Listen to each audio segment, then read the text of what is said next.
nag waa MTSL muy Bambouk Santé ak waa MTSL ñu pare ko ci jàmm est-ce que mu ngi ci ñëw. def bilan 2 jours yi. Au total. ci 2 jours yi on a eu à consulter 1516 patients. yoo xam ne nii aussi côté circoncision bi aussi am nañ 88 circoncision. ci consultation bi dafa amoon ay dañ ko répartir dans différents services. amoon na médecine générale foofu am nañ fa 718 patients ñu consulté avec comme pathologie yu gën a fréquent muy épigastralgie, syndrome anémique, HTA ak ay parasitose ñuy wax garab mooy SAN quoi. SAN amoon na aussi ORL foofu ay angine moo fa gënoon fréquent, ay sinusite ay allergie. amoon na pédiatrie aussi pédiatrie bi moo amoon 385 am nañ 385 patients yu ñu consulté. am na aussi am nañ médicament foofu aussi saani ñoo fa ëppoon ak grippe bi. amoon na aussi urologie foofu mooy les troubles du bas appareil urinaire ñoo fa ëppoon ak surtout côté sunu papa yi mooy problème prostatique yooyu noonu. amoon na aussi gynéco foofu 33 lañ am foofu 33 patients consultés. comme pathologie gën a fréquent foofu IST yi la mooy infection sexuellement transmissible. ak def nañ aussi ay dépistage cancer du col de l'utérus. voilà côté dentaire bi am nañ fa 105 ci biir 105 yi am na 52 extractions yoo xam ne dañoo dindi seen bëñ yi. am na aussi ay détartrage moom mooy maanaam ñoo xam ne dañ leen a defal soin si détartrage mooy 23 détartrage lañ am. amoon na aussi 20 ñoo xam ne nii dañ leen a traité 20 yoo xam ne dañ leen traité mooy si biir 105 yi. 105 yi. voilà cardio bi amoon na 56 yëpp si nekk am na bési bénéficié wu na ECG. voilà mooy électrocardiogramme. ok amoon na aussi gériatrie foofu 132 patients consultés.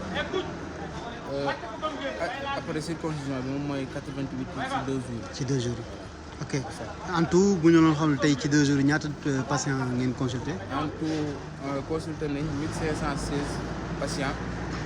yoo xam ne consulté nañ leen may leen garab ak 88 circoncision lañ def. ok mu nekk loo xam ne lu am solo la maintenant suivi bi lan lay doon ak lan ngay dénk askan bi li xam ne da ngay dem mais ñoom itam ñoo ci war a des lan la ñu war a def ba ñooñu noonu mën a continuer seen faj. waaw xanaa di gën a ñaaxaat population bi rek di ñaaxaat surtout mouvement bi di leen ñaax comme ça beneen yoon ni buñ ko mënee def genre tournée caravane si yeneen village yi nekk aux environs. comme ça ñu gën a mën a bénéficier wu ci affaire bi.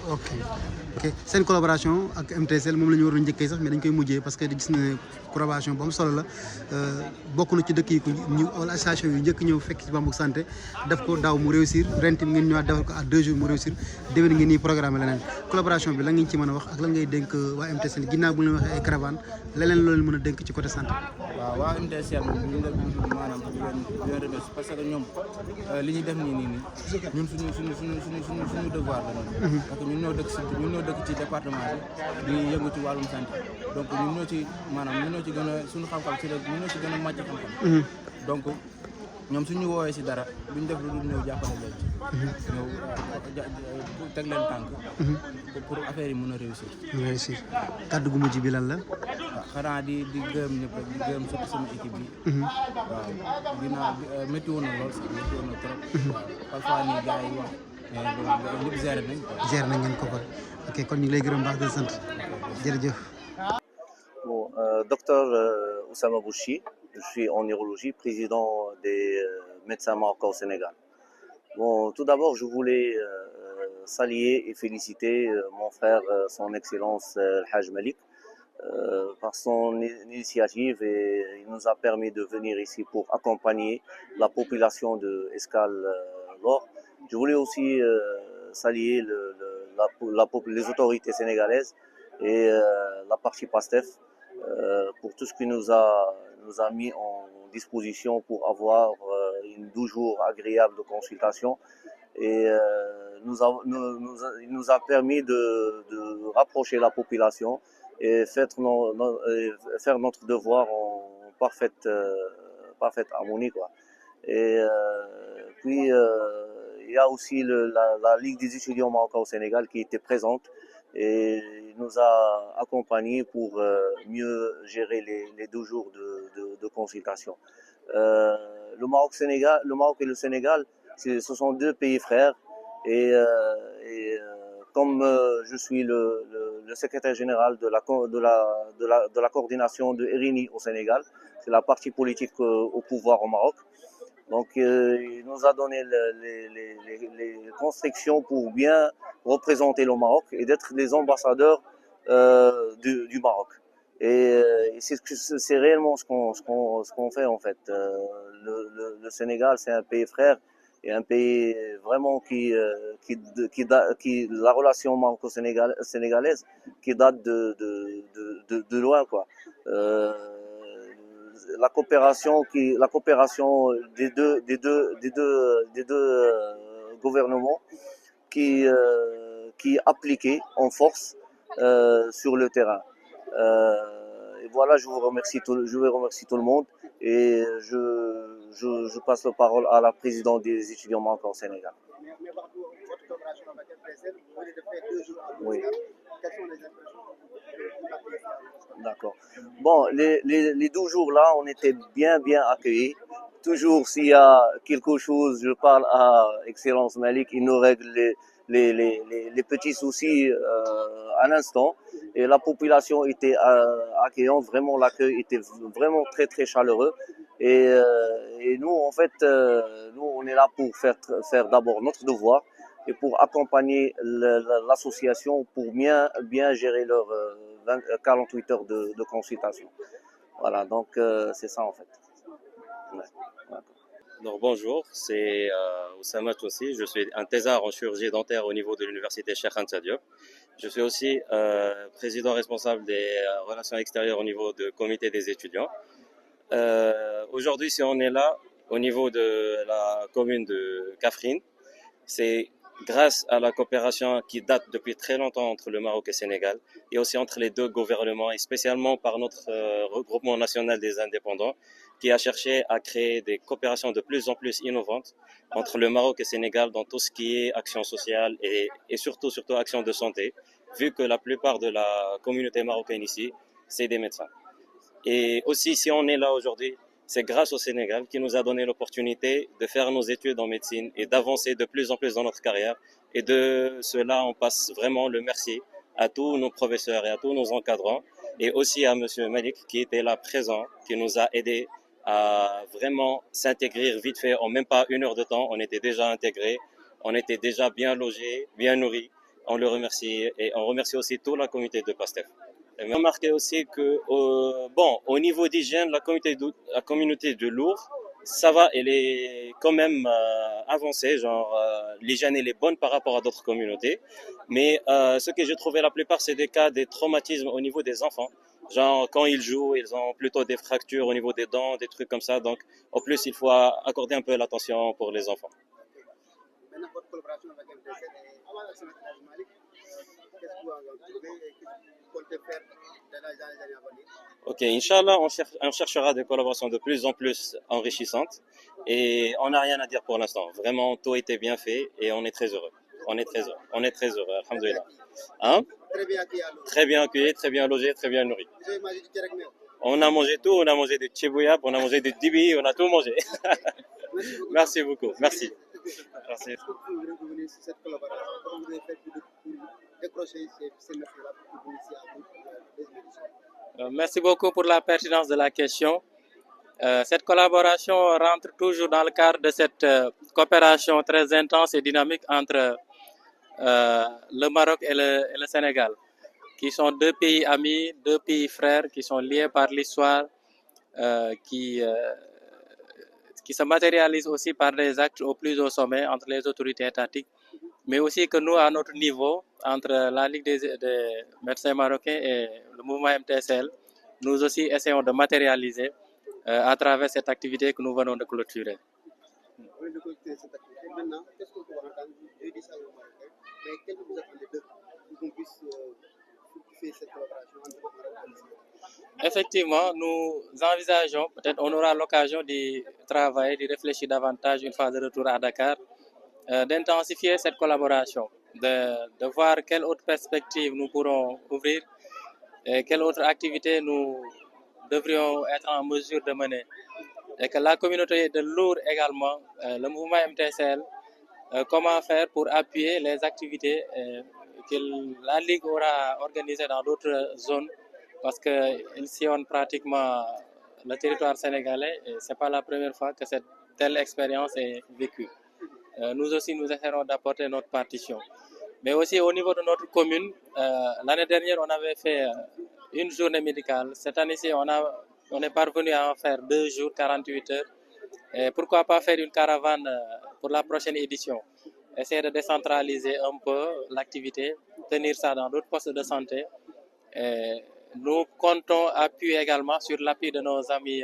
du Maroc pour pouvoir pérenniser et réussir cette activité. Idrissa Diallo, vice-président des étudiants de Koungheul. Depuis ba ñu ñëwee fii ba léegi vraiment kontaan nañ ci gars yi bu baax a baax di leen jaajëfal bu baax di naan leen dañuy ñaan rek lii mu yokk jëm kanam ba ñëwee ba léegi sonnuñu gis nañ suñu bopp gars yi teg nañ ñu fu ñu war a teg dañuy jaajëfal da leen di jaajëfal bu baax a baax di leen wax ne rek liñ ko jàppee benn nañ ko jàppee téeméer loxo parce que vraiment gis nañ ne lii lu am solo la lu am solo la te buñ ko jàppee dina jëm kanam bu solo suñu borom. J'ai fait rencontrer des médecins marocains, des médecins qui viennent de Dakar, et autres. Qui viennent de formation. En tout cas gis nañ ci lu bëri gis nañ ci suñu bopp parce que xam nañ fi loo xamante ne nii vraiment yokkal nañu loo xamante ne lu bëree bëri la parce que nañ fi gis nañ fi marocains yi gis nañ fi aussi les médecins yoo xamante ne jugee nañ ay dëkk ak dëkk ñëw fii docteurs yu mag laaj nañ leen loo xamante ne xamuñu ko woon mais dolli nañu xam-xam vraiment parce que vraiment loolu yokkete la ci ñun parce que loolu xam-xam la te dañuy yokkal loo xamante ne ni bu ëllëgee bu ñu demee fu ñuy jàng yi bu ñu laajee vraiment danañ xam ne ñun am nañ loo xamante ne jot nañ ko ci am nañ ci xam-xam tuuti. ñun loolu laa waroon njëkkee di ko jaajëfal bu baax a baax di ko sant di xam ne vraiment c'est un bon directeur depuis bañ ko amee ba léegi ñu ngi gis suñu bopp bu baax a baax te mu ngi ñu teg ci yoon te bëgg ñu lépp li nga xamante ne laaj nañ ko te li war ci école bi aussi moo koy def en tout cas ñu ngi koy jaajëfal bu baax a baax te parce que ba ko étudiants yi waxee ne ko dama soxla sa boy yi daf ñoo woo directement te dañoo waroon def cours waroon nañ def benn 6 heures temps ou 7 heures de temps mais daf ñoo bàyyiloo loolu yëpp mënuñu dem leen ngeen wuy ji parce que ñooñu bu ñu wootee ñooy seen i mag ñooy di ko wax ne def na bon acte boo xamante ne c'est un acte boo xamante ne directeur loolu lay def en tout cas ñu ngi koy sant di ko ñaanal di ko wax ne en tant que gàcce ngalaama en tout cas c'est un bon directeur ñu ngi koy jaajëfal bu baax. waa commune Lour yëpp monsieur le maire mais di nuyu aussi notre frère El Hadj Malick Top si liggéey bu am solo bi nga xam ne mu ngi koy def si commune bi surtout jëmale ko ci communauté yi ak population yi 48 heures yëpp tey mu jëloon ko ak ñi nga xam ne mooy ay collaborateurs am andi fii li nga xamante ne moo gën a jafe tey ci Sénégal muy paj boo xamante ne faj mu mucc ayib la vraiment tey dama fi ñëw sax seeñ na si double casquette benn bi mooy ñun ONG lañu bu accompagner au quotidien les populations muy écologie di gunge population si lépp li nga xamante ne béy la mais faj la ak samak yëpp lu mu mën di doon ma ñëw fi si boobu mais ñëw fi aussi tamit bi gën a mag mooy ñëw fi comme conseiller municipal bu commune bu Touba Toul El Hadj Thiam ak El Hadj Top nekk suñu xarit aussi nekk des jeunes yoo xam ne ñu ngi nekk di def liggéey bu am solo ci seen communes yi comme ñun ni ñu koy defee Touba Toul moo tax ñu déplacé wu depuis Touba Toul département de Thiès c'est un peu quelques 400 et quelques kilomètres lañ def pour ñëw assister ci yii nii pour témoigner vraiment suñu reconnaissance mais aussi tamit teewal monsieur le maire bi nga xamante ne aji daf ko invité woon officiellement muy le maire de Touba Toul mu empêché mënul woon ñëw pour des raisons professionnelles mais tamit ànd rek la comme ki nga xamante ne nii moom mooy El Hadj Malick Top xamante ne ñoom ñaar ñu jaar fa mu ne ma loo jàppoon na nga ko bàyyi dimanche na nga dem nga représenté ma foofu noonu il voulait faire le déplacement mais au dernier moment mu empêché parce que moom c'est un maire jeune à 86 la juddu comme ñun ñëpp tey mooy diriger presque la plus grande commune rurale du département de Thiès muy Touba Toul di fa def yu mel ni yu am solo parce que samedi passé ñu ngi woon ci yu mel ni 48 heures yoo xamante ne ñu ngi ko doon def ay consultation gratuite doon abrité aussi li nga xam ne moo nekkoon les premières journées de développement local bi nga xam ne le nouveau gouvernement du président Ousmane Sonko moom moo ko organisé woon suñu témoigne fii moo ñëw rek jàppale leen gunge leen ba pare am mbégte ak contentement ci li ñuy def parce que lii rek la jeune mën El Hadj bu ko neexoon vraiment li muy am bari na néew na mën na ko permettre mu dem Dakar tëdd di dund foofu li mu bëgg a dund di noos mooy yooyu aji noonu keneen noonu mais bi nga xamee ne dem nañu yàlla jàppale leen dañu sentir ne am na importance ak solo ñu retourner pour ñëw jàppale ñi nga xamante ne ñoom ñooy seeni population moom lañ def nii parce que li fi ñëw tey en terme de personnel ressources humaines si connaissance ci garab ak ci xam-xam boo ko évaluer rek milliards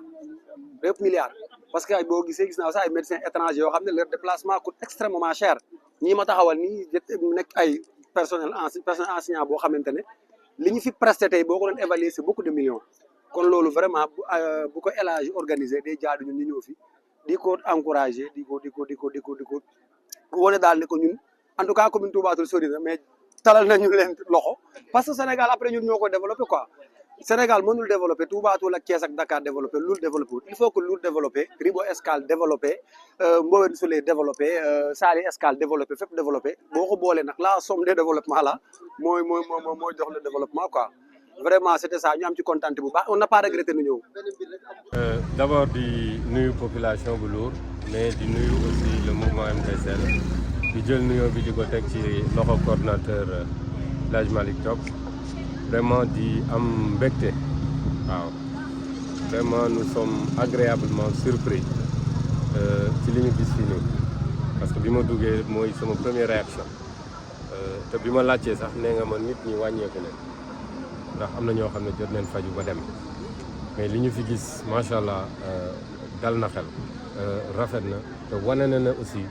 nit ñi bëgg nañ a faju mais dañoo amul fu ñu fajoo nit ñi bëgg nañ a faju mais dañoo amul garab yu ñu fajoo nit ñi bëgg nañ a faju mais dañoo amul ku leen dimbale pour ñu faju donc suñu gisee lu toll nii lii mouvement MTSL jug di ko def vraiment dañ leen ci félicité bu baax a baax di leen wax ne fi ñu teg seen tànk foofu la li leen tax a jóg aussi ñu ngi ci mooy lan taxawu askanu Lour dimbale askanu Lour ba lépp loo xam ne nii ñu ngi ci soxla nañ ko rek vraiment ñu jàppale leen ci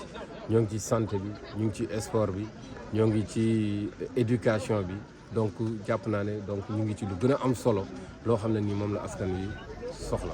donc ñu ngi leen di féliciter encore une fois bu baax a baax di wane ne rek lii war na yee aussi ñi nga xam ne nii ñoom ñooy le gouvernement du Sénégal wane ne nit ñi am nañ yitte faju mais faju moo jafe médicaments yi cher nañ hôpitaux yi ticket yi cher na et cetera boo gisee mbooloo mi rek dafa am lu bëri lu muy wane donc ñu ngi woon l'état du Sénégal vraiment mu gën a gestu le monde rural ci li nga xam ne nii moom mooy seen béréb bu fajukaay ak nit ñi def ba ñu am accès ci faju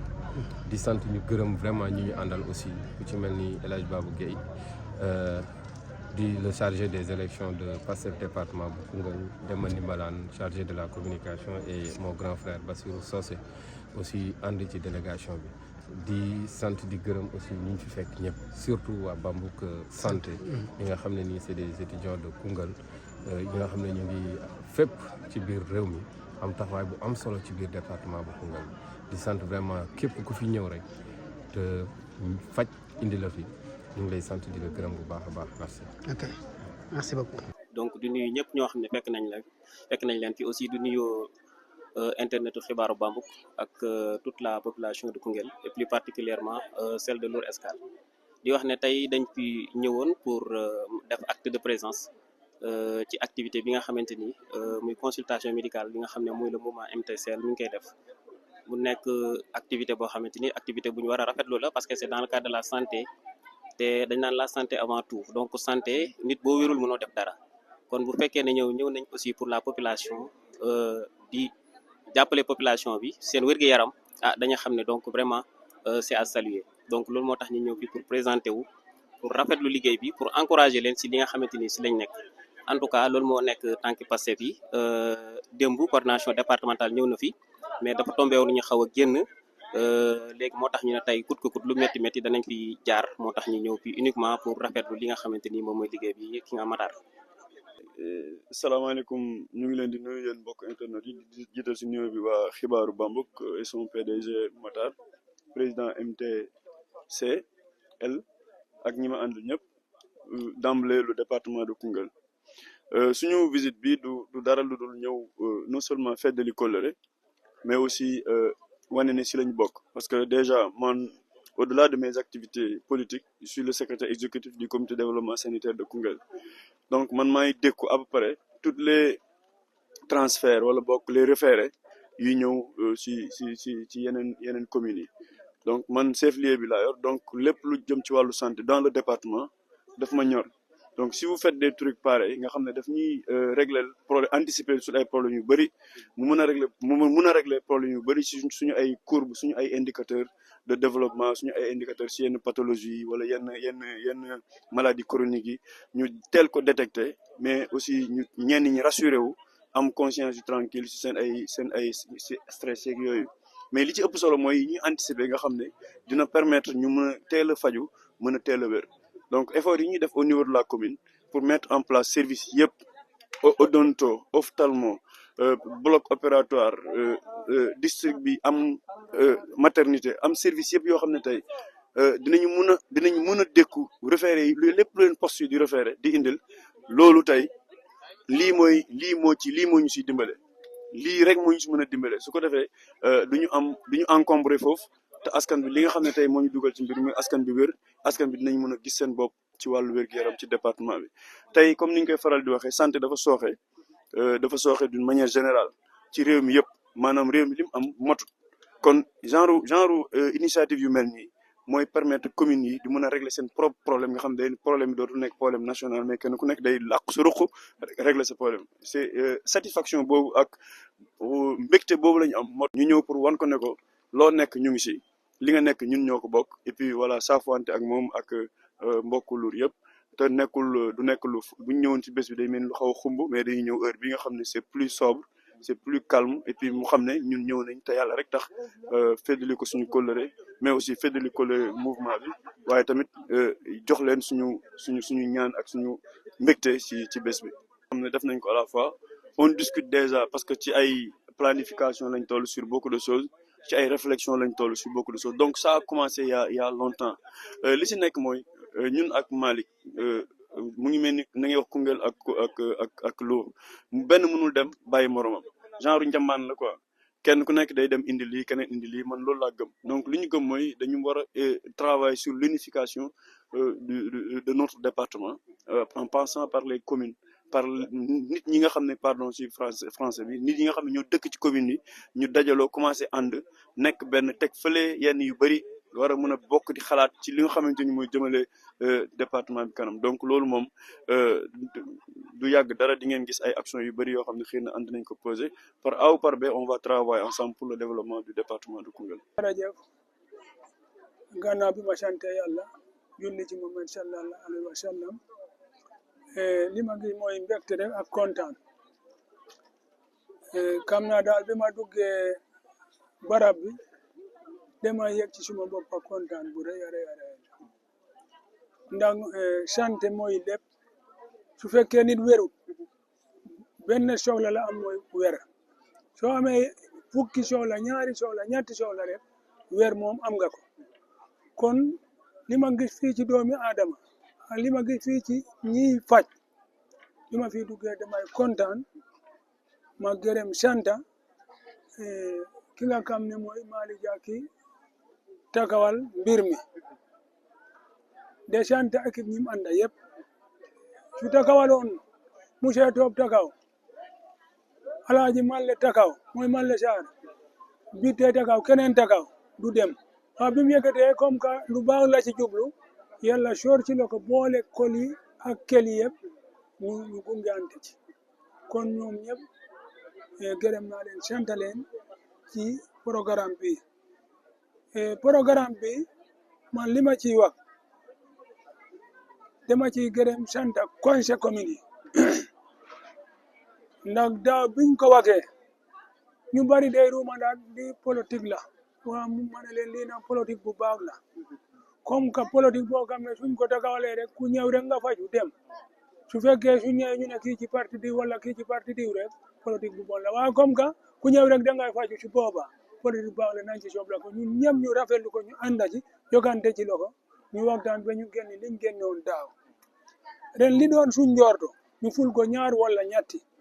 waaye programme bi ni mu demee ren jafe-jafe bi ni mu demee ren waa su ci yàlla andee suñu yàlla fekkee déwén fekkee yàlla bàyyi nañu fii dañ koy ful ñun conseil dañ koy ful ndax ñeme naa jël décision boobu ñeme naa jël engagement boobu ndax xam naa li ma deeyante ak ñoom xam naa mbir mi fi may toll fi mu leen toll weesu na foofu kon man naa wax ne lii programme bu baax la programme bu mucc ayib la programme boo xam ne bépp commune war na roy ci programme bi ngir askan bi yëpp kontaan na tey ku am malade ku amul malade ñëpp kontaan nañ ci lii kon man li may wax daal ñu ngi leen sant di leen gërëm di leen ñaanal yàlla gina yokku seen takawaay gina yokk seen man-man gina yokku seen kel ak seen kalaat pour ñu gina dew ñu rombal yi ci lu baax. Sentiment de satisfaction am ci mbégte ak bànneex bi ñu amee woon yéene def benn mbir yàlla sottal ko mais loolu aussi bi ko yàlla di sottal mu ngi koy jaarale ci loxo ay doomu aadama ci loxo ay partenaires ay nit yoo xam ne nii ñoo ci jàpp ñoo ci dugal seen loxo ba loolu mën a nekk ñooñu nag di yeewoo fu ne ci département de Koungheul yeewoo fu ne ci commune bi mais partenaire principal bi nga xam ne nii jàpp na ci loolu ba tey loolu mën a nekk mooy le conseil municipal de Lour Escale ki nekk ca bopp moom mooy monsieur le maire honorable conseiller Ousmane Ka mu nekk sunu wayjur nekk sunu kilifa nekk sunu nijaay nekk wëllëre aussi sunuy wayjur moom ak équipe am ñu jàpp ci daaw jàppaat ci ren ba tax lii mën a nekk. ok ci jàpp boobu léegi nag lan lañ mën a séntu ak côté santé ak éducation nekk loo xam ne ñu bokk ñu ko séddoo MTC bi ci may waaram gis nañ politique scolaire ci CM gis nañ leneen ak tey ñu gis ñaari édition yi def nañ ko lan lañ gën a mën a xaar waaw li ñu nekkee woon rek moom la ñuy continuer mooy la ma waxoon keroog ba ñuy joxe fourniture yi ci école ba mooy que ni ñun ak conseil municipal bi du ak wujjee du concurrence mais dañuy mottali wante ñun dañuy xaar ñoom bu ñu defee ba def ba pare ñun ñu xool fi nga xam ne nii war nañ ci mën a andi suñu wàll contribuer participer ñu ñëw def li ñu war a def état bu defee aussi ba fu mu yem ñu nit ñu ñëw xool ci lan lañ ci war a mën a mottali parce que lépp mënul mat xala nga dajul suuf ëllëg aussi bu soobee yàlla dinañ continuer collaboration bi ak conseil municipal bi ak yeneen i partenaires bu ñu defee ba gis na ñoom parewul sax waaye am na yeneen yu des ñu nit en tant que communauté mu nekk suñu participation citoyenne ñu ñëw dalee ñoom ci li ñu yem ñu jéem a xool lan lañ ciy sof bu ko defee mu nekk njëriñu askan bi rek. mooy bilan bi mën nañu wax bilan général bilan bi parcours ak remerciement yi xam ne war nga ko def nga remercier ak ngay wax ci nga xam ne li wax ni 870 tey tamit ñu ngi arrêté nii mais jege nañ ko lan nga mën wax waaw loolu dinañ remercier partenaires yi ci jàpp moo xam ci wàllu faj mi Bambouk santé ak nos partenaires yi nga xam ne ñu ngi jugee Dakar ñëw fekk suñu ci ñi nga xam ne ni aussi ay marocains lañ ñëw jàpp ci école Koungheul encore une fois conseil municipal bi ñi ci jàpp ñooñu ñëpp dinañ leen sant dinañ gërëm dinañ ci gën a yaatalaat ci yeneen i jotaay mais aussi doomu département Koungheul bi yëpp fu nekk tey ci suba gi rek am na koo xam ne ni yónnee na ma participation am te Koungheul la dëkk mais ñoom ñëpp dañuy jàpp ne rek département bi benn la donc dañuy jaajëfal ñëpp le conseil communal de la jeunesse aussi déployé wu na sur le terrain dans le processus ñoom ñëpp jàpp nañ ci la zone de Lour aussi avec ses ASC ñoom it jàpp nañ ci déployé nañ seen i moyens les services techniques yi nekk ci commune bi également moo xam eaux et forêts vétérinaire moo xam kii ANCAR ak yeneen ñoom ñëpp dugal nañ ci seen loxo la jeunesse la population tout le monde képp ku fi yeewoo daal d'une manière ou d'une autre li nga mën def nga ko ci les autres postes de santé aussi yi nga xam ne ñoom la ICP Lour bi polarisé ñoom ñëpp déployé nañ seen i moyens moo xam seen i oto seen i fajkat seen i sage-femme seen i matériel lépp démb ba tey ñu ngi fii am na si ñoo xam ne sax jotuñ ñibbiwaat moo xam waa Ndiayeen Touba Alimende Ndiayeen Sobel Jam-Jam ñoom ñëpp bari bo déployé nañ seen i moyens ak seen personnel ñëw nekk ak ñun ci journée bi satisfaction totale ci fànn yëpp ci participation bi ci doxalit bi ci fànn yëpp daal wax dëgg yàlla mënuñu woon am lu weesu lii wala am nañ ci lu kawe woon suñu njort. question bi nit ñi di remonter ma laaj ci kanam maire nee nañ bu ñu sañoon ñu jëm ko décentraliser comme ren def nañ ko lu ñaari at déwén ñu bëgg sugal jëm maa ngi bëgg beneen dëkk loolu en tant que maître la ngeen wax naan maître nañ répondre bu nekk yeneen zone yi gën a mag wala nga caravane boo xam ne dëkkoo dëkk dañ ko def fekk ba mag yi nekk waaw loolu ab bëgg-bëgg la yéene la mais dinañ ci waxtaan ak les partenaires techniques dinañ ci waxtaan ak le conseil municipal particulièrement comité bi nga xam ne wala commission bi yor wàllu santé bi par rapport ak naka lañ koy defee bu ñu tënkee lépp ñu ñëw defal un compte rendu ak ki nga xam ne mooy kilifa le maire ñu xool faisabilité bi impliqué waale ci les services techniques surtout ñu nekk ci santé bi bu ñu gisee ne lu mën a nekk la déwén incha allah caravane médicale lañ koy def maanaam bu ñu defee benn journée bi ci poste de santé bi deuxième journée bi ci topp dañuy dem ci beneen poste santé et ainsi de suite ba fi ñu mën a yem rek ñu xam ne loolu la suñuy doole tolloo. maa ngi sant encore une fois mention spéciale ci kanamu askan wi parce que lu baax de su ko nëbbu taxawu nañu daaw te ci fin de gestion budgétaire ci la contribution bi door a génn te ku ci nekk xam na mois de décembre ni muy méttee ci ñiy gérer budget mais terewul def na kéem kàttanam ba mettre à nos dispositions montant bu toll ci 600 000 donc loolu ñu ngi ko ciy sant ñu ngi ko ciy gërëm di ci gërëm conseil bi aussi tous les conseils municipaux monsieur le maire ñu ngi leen di sant ñu ngi leen di gërëm principalement El Hadj Baba bi tey Mame Gor Samb ak sunu doyen aussi monsieur Top en tout cas dimbale nañ ñu ci processus bi ci démarche yi ba tax tey ñu mën a atteindre résultat bi donc ci sa tur ñu ngi ci sant conseillers municipaux yëpp sa équipe bi nga àndal yëpp liggéey bi rafet na taxawaay bi rafet na.